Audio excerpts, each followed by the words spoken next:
Halo semuanya. Jadi di video kali ini kita mau podcast kecil-kecilan, tapi sebelum mulai kita mau perkenalan diri dulu. Oke, kita ini sebenarnya grupnya namanya Atun. Jadi apa sih Atun itu? Aubrey, Tita, Naila. Oke, sabar. Oke. Disclaimer, kita lagi pada sakit. Iya, betul. Jadi mohon maaf bila nanti kalau lagi menceritakan jadi kayak gitu. Dan ini batuknya cukup heboh sebenarnya. Ya. Tapi tenang, nggak akan mengubah isi dari podcast kita kali ini. Langsung aja. Oke, langsung ya. Nah, kita ini mengambil satu buku yang cukup menarik ya. Wah, dan ini juga cukup viral pada tahun itu. Iya. Judulnya adalah Nanti Kita Cerita Tentang Hari Ini. Give applause guys. Jadi penulis dari buku ini itu adalah Marcella FP. Yep. Nah, awal-awalnya kita pengenalan dulu ya dari buku ini. Boleh. Nah, jadi buku ini itu mengisahkan seorang ibu yang yang melahirkan tentang anaknya. Nah, awalnya ini ibunya tuh bimbang pengen ngasih nama untuk anaknya dan terpilihlah nama Awan. Sebenarnya ada banyak ya kayak Claudie gitu. Dan itu sebenarnya semuanya maknanya sama, tapi akhirnya ibunya itu memilih nama Awan. Nah, Oke, boleh lanjut. Jadi tuh kayak sebenarnya ini juga Awan ini pilihan nama dari neneknya. Betul. Nah, tapi dari nama Awan ini sebenarnya tuh namanya cukup berat gitu karena Awan ini tuh kayak yang menghalangi hujan, melindungi dari matahari dan segalanya, dan neneknya maupun orang tuanya tuh berharap Awan tuh bakal tumbuh besar menjadi seorang seperti itu. Iya, semua intinya lah ya. Iya, benar. Semuanya. Tapi karena justru itu jadi kayak namanya tuh berat gitu ya buat Awan sendiri gitu. Betul. Terus sejak saat itu juga ibunya ini mengirimkan suatu pesan atau surat untuk masa depan. Yes. Wow, deep banget. Yes. Deep banget. Di BTW ini latar ceritanya tuh tahun 2016 ya guys. Yes, benar. Nah, jadi ini kayak sebuah buku ini tuh bukan kayak banyak cerita atau banyak tulisan, tapi itu kayak cuman sepatah kata. Dan itu menurut Kalimat. Iya, sepatah kalimat. Iya, itu ralat-ralat. Nah, itu kayak deep banget dan kita tuh relate ya. Dan itu benar-benar bisa diimplementasikan dalam kehidupan sehari-hari gitu loh. Nah, akhirnya karena saking boomingnya ini buku, akhirnya diangkatlah menjadi film. Nah, itu filmnya bisa ditonton di Netflix. Dan filmnya itu emang cukup booming banget waktu pertama kali keluar di bioskop. Bener. Nih, oke, kita mau ceritain tentang apa nih? Mungkin satu kutipan yang paling boleh. gong deh menurut kalian. Boleh deh Baca dulu ya, kita baca dulu dan kita pilih dulu. Boleh. Aku ada sih kayak satu yang menurut aku tuh kayak bener-bener merepresentasikan perasaan gitu. Apa tuh? Ini aku bacain ya. Rasa takut sering menang dalam diri ibu. Sampai tiba hari pertama untuk melakukan hal baru, gugup selalu jadi teman. Teringat pesan dari kakak perempuan, selalu ada yang pertama kali dalam banyak hal. Nah, aku maknain itu kayak setiap hal itu selalu ada yang pertama kali. Jadi kita gugup itu biasa aja. Tapi kita harus ingat kayak ini tuh pertama kali dalam hidup dan kita let it flow. Jadi kayak jalanin aja. Betul. Jujur, itu relate banget kan sama kita. Kalau menurut kalian gimana nih? Dari yang pepatah, dari yang kalimat kamu atau kalimat kita? Kalimat aku. Kalimat kamu. Oke. Nggak ada, tadi apa nggak ada kata pertama? Selalu ada yang pertama kali dalam banyak hal. Oke. Kalau aku mendefinisikan itu kayak ya udah kita melakukan sesuatu itu ya udah itu menjadi tantangan terbaru buat kita gitu loh. Dan kayak nggak ada kata kalau misalkan ya udah kita nggak bisa, karena ya kita pertama kali mencoba itu dan itu justru membuat peluang baru buat kita untuk melakukannya kayak gitu. Setuju banget sih. Nah, ini tuh diceritakan juga di dalam film ya. Kita ini selain baca bukunya, kita juga baca nonton filmnya. Nah, jadi saat kutipan ini muncul, ini tuh menceritakan seorang perempuan bernama Awan. Nah, jadi Awan ini itu tuh bercita-cita menjadi arsitektur. Ya, bener. Nah, di sana itu dia ini lagi bekerja di salah satu firma arsitektur gitu. Dia ini kayak diajak untuk bekerja sama apa ya arsitek Arsitektur. arsitek ini yang Bos arsitek. ya. Pokoknya tuh dia ini kayak sangat ngefans gitu loh sama orang tersebut. Jadi tuh dia kayak wow, excited banget gue kayak gitu. Gue harus dapet ini, gue harus dapet perhatiannya gitu. Benar. Nah, tapi gara-gara Awan ini tuh kayak seseorang yang lugu dan juga kayak Dia kurang agak bisa, keras kepala dan egois juga. Dia ini akhirnya dipertimbangkan lagi sama pemimpin proyeknya gitu.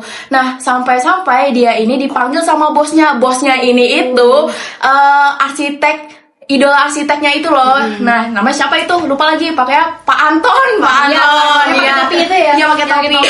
Pokoknya dia tuh kayak kumisan dan kayak orang-orang apa ya yang udah terjun di dunia arsitektur banget gitu.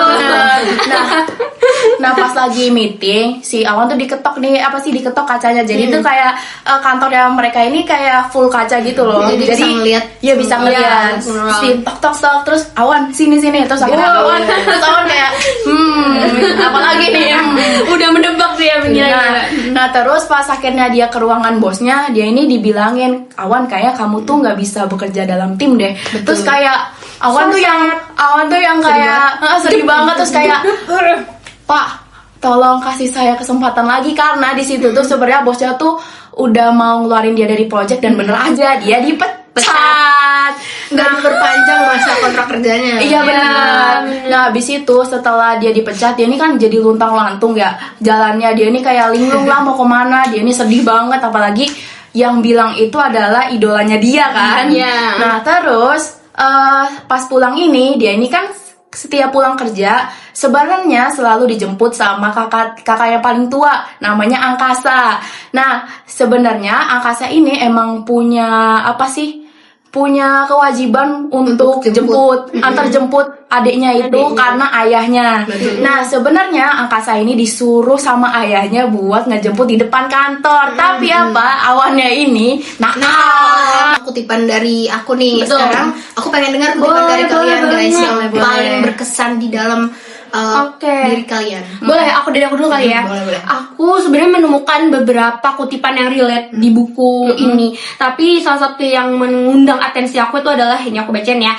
Nggak masalah beberapa kali kalah, beberapa kali mengalah, sampai tiba satu waktu untuk bangun dan melawan, setidaknya bertahan. Ini kayak itu relate banget gitu. Karena aku mendefinisikan kalau di dunia ini ya udah kita itu nggak ada katanya kita selalu berada di atas, nggak ada katanya kita selalu berada di bawah, tapi bumi ini berputar gitu. Jadi ada kalanya kita ya udah kita berhasil untuk mendapatkan semuanya, tapi ada kalanya juga kita harus mempersiapkan keadaan yang terburuk seperti itu. Betul kan, relate. Jadi kayak tapi kalau misalkan kalian berada di posisi yang paling bawah segala macem, justru di situ peluang kalian untuk kalian jangan menyerah begitu aja sama keadaan. Justru di situ titiknya kalian untuk bisa belajar dari kesalahan-kesalahan yang ada dan seenggaknya kalian bisa bertahan untuk melawannya, karena pasti nanti akan ada tiba satu waktu untuk kalian bisa kembali berada di atas gitu. Keren. Itu juga relate sama part yang Awan setelah dia jatuh terus kayak ditolongin sama si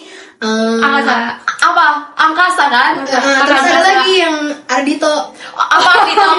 Kale. Iya. Dia kan dibantu. Kutipan ini tuh relate kan? Iya, benar-benar. Nah, itu tuh karena ceritanya nih pas lagi dia bener-bener linglung setelah dipecat, terus habis itu retak tangannya, tiba-tiba si Kale ini datang tuh di kehidupan Awan.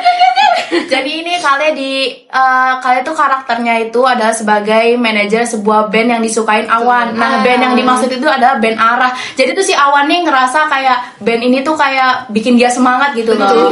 Jadi si Angkasa ini, si kakaknya ini itu dia ini kayak kerja di dalam panggung gitu, sebuah untuk konser festival. Iya, event organizer.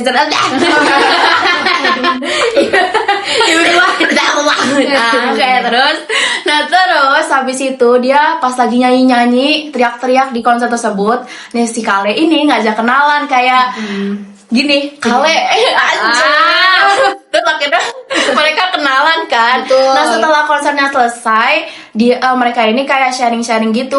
Sebenarnya lebih Awan sih yang sharing-sharing ke Kale gitu tentang pengalamannya gitu. Nah jadi si Kale ini menginspirasi si Awan gara-gara si Kale ini dulu ini pengen jadi musisi kan, tapi gagal terus jadi manajer. Iya, enak jadi manajernya band Arah gitu kan. Nah setelah mendengar kisahnya si siapa? Kale. Awan jadi terinspirasi untuk bangun lagi, kayak kutipan memberi kita arah. tadi. Iya benar.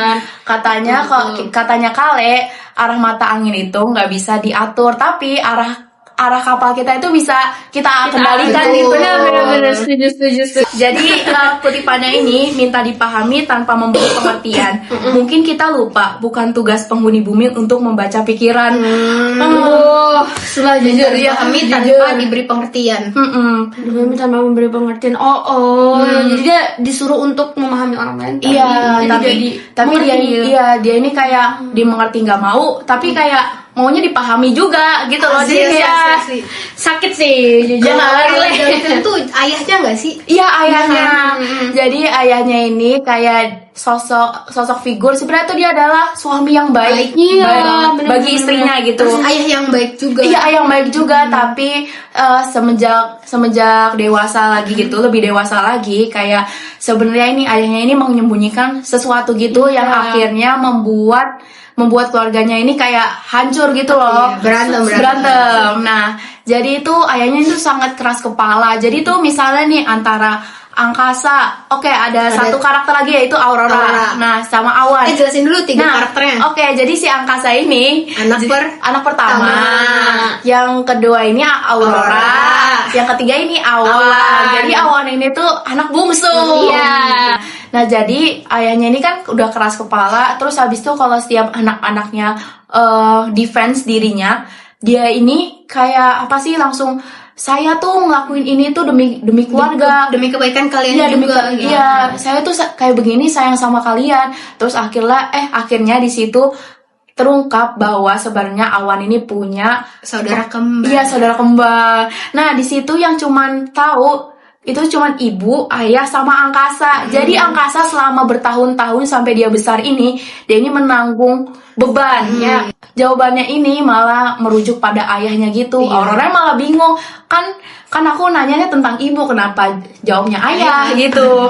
Terus akhirnya Aurora bilang, di bumi itu nggak cuma ayah doang, ada yang lain. Nah ini juga relate sama yang dibilang Tita tadi. Tita tadi. Iya benar-benar. Terus sama yang aku bilang tadi juga. Nah gitu deh.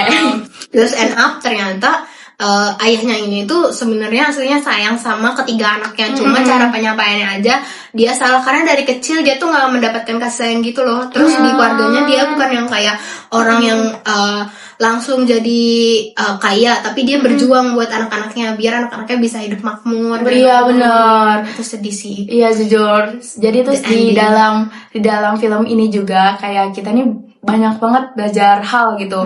Karena kita tahu nih point of view dari ayah, point of view dari ibu, anak pertama, anak kedua sampai anak bungsu gitu.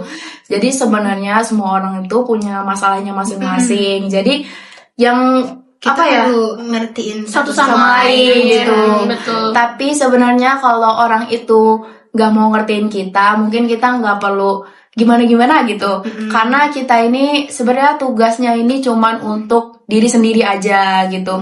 Mungkin untuk orang lain itu hanyalah bonus. Mungkin last dari kita.